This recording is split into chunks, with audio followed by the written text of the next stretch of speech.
Samurai have been a thing of fascination for worldwide audiences for a long time now. From historical figures like Hattori Hanzo to figures in movies, TV show, and anime. I myself have fallen for the intrigue of this ancient warrior class and indulged in a few movies and anime containing the subject matter. But never have I seen a genre fusion of the cowboy western and the samurai movie. Tornado was an interesting watch. I enjoyed it a lot and went in almost completely blind. Synopsis didn't do it any justice, and I would even go as far as to say that what was summarized wasn't what happened in the movie. It's such a unique movie to me and a bit of a sleeper hit because I didn't see anyone talking about it. I didn't even see the trailer. If you ask me what possessed me to watch it, I can only show you this really cool movie poster. If you don't know by now, this channel is dedicated to sharing things I like and love and why I like them. So today I'll be talking you through what fascinated me about Tornado. This is your spoiler warning. I'll be going in depth into this movie and it's such a good watch. If you can, do yourself a favor and watch the whole thing. It's only an hour 30, then come back to this video if you remember. If you're fine with spoilers or even if you're the kind of person that wants to know why something is good before you invest your time, you're welcome to keep watching. I'm not shy about praising what I like, and even if you don't end up liking it, maybe you know someone who will. Without further ado, let's get into Tornado. Tornado is about the titular Tornado and the situation she's got herself into. You see, Tornado has just made a very, very big mistake, and it has just cost her everything. She made the poor decision to steal 2 sacks of gold from a notorious gang in the area called the Sugarmen, and unlike their name suggests, they aren't the forgiving type.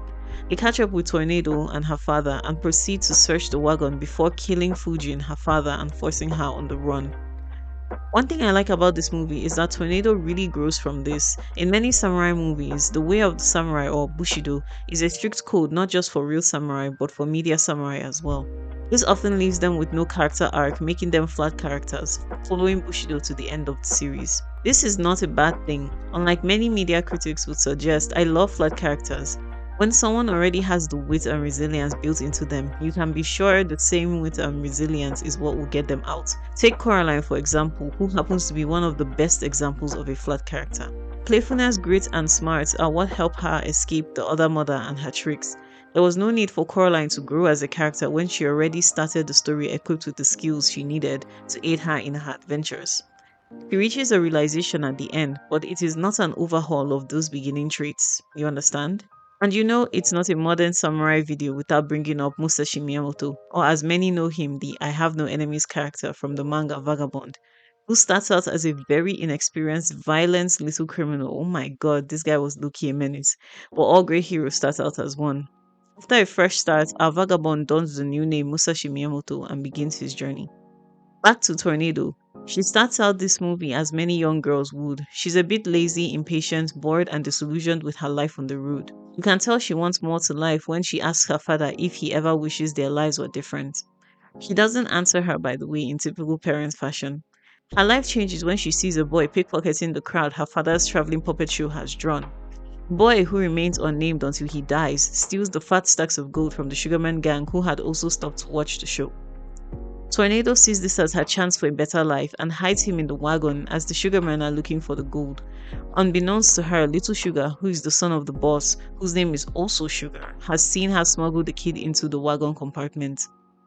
She kicks the kid out and takes most of the gold. Her greed comes to bite her swiftly when the sugarmen eventually catch up with the wagon after the boy rats her out. Father is killed and she runs, and like a tornado, everywhere she goes, the sugarmen follow and kill. They kill Mint, the strong man who knew her father and tried to protect her.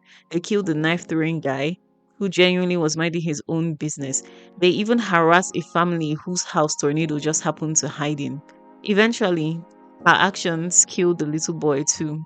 This is where Tornado decides enough is enough and sets out for her own vengeance, which utilizes everything her father taught her. By the end of the movie, she sinks the gold, taking only what she needed from it.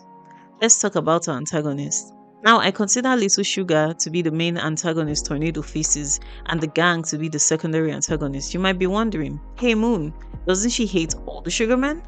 Yes, she does, but the antagonism displayed by Little Sugar and the antagonism displayed by the rest of the Sugarmen are completely different. You could say Tornado and Little Sugar are foils of each other, the same life but different outcomes. Little Sugar also lives life traveling with his father and the other gang members, a parallel to how Tornado and her father do. I also find it interesting that Tornado remarks to her dad that they don't travel with anyone else. I read this as her being lonely, which in turn makes Little Sugar's annoyance of traveling with his gang stand out. While Tornado's father loves her and is a bit strict with her, Little Sugar's dad loves him in the spare the rod, spoil the child sense, which is to say he beats him a lot. This didn't make me feel bad for him because Little Sugar was a terror, who is then ironically killed by his own father. Only after Little Sugar's death do we see his father loved him in only the way a criminal lord can love his offspring. The rest of the Sugar Gang just want their money, and they will kill to get it. Their actions are no less extreme than Little Sugar's antagonism towards Tornado.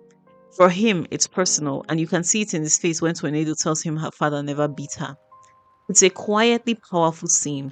Like you can see his mind working, trying to figure out how such a thing was possible. It's very likely that Big Sugar, or Sugar Boss, I'll just call him Big Sugar. It's very likely that Big Sugar told his son that all these beatings were to toughen him up for the real world, in the way many abusers couch their abuse as a favor to their victims. Think of how some parents tell you this hurts me when it hurts you, or my mom's favorite, I'm only telling you the truth. So, to Little Sugar, Tornado, who in the same sense has the same life as him, a life on the road with a father who's a samurai but never abused her, his hatred of her becomes personal, especially in those final moments where she's in his grip. I find that chilling. He wants the gold not just to fulfill his father's objective. Also, it's implied he wants to get away from his father. Similar to Tornado, he no longer wants this life on the road with his dad and the gang. He is persistent. The first of the other sugar men to die before Tornado starts killing them is killed by Little Sugar's hand. It's crazy. Little Sugar, of course, is eventually killed by his father and is bitter to the end. This is one thing I loved about the movie. It's short but emotionally packed and with a great score too. The revenge scenes where Tornado starts killing the rest of the Sugarmen one by one is a masterclass in Western and samurai movies, demonstrating that Tornado had more finesse than her enemies as she annihilates them in clever and direct ways. It's a classic samurai movie plot, revenge for the death of the loved one, and is even foreshadowed in the movie with the puppet show. Overall, I would like you guys to give this movie a watch. I tried not to spoil too much. I also love the trivia of her father's name being Fujin. As you know, Fujin is one half of the two gods, Fujin and Raijin, powerful deities who are said to cause storms. So of course, Fujin's daughter has to be named Tornado. Isn't that cool? Thank you for watching today's video. If you have seen this movie, tell me what you think about it. And if you haven't, tell me if you're going to see it. Bye for now.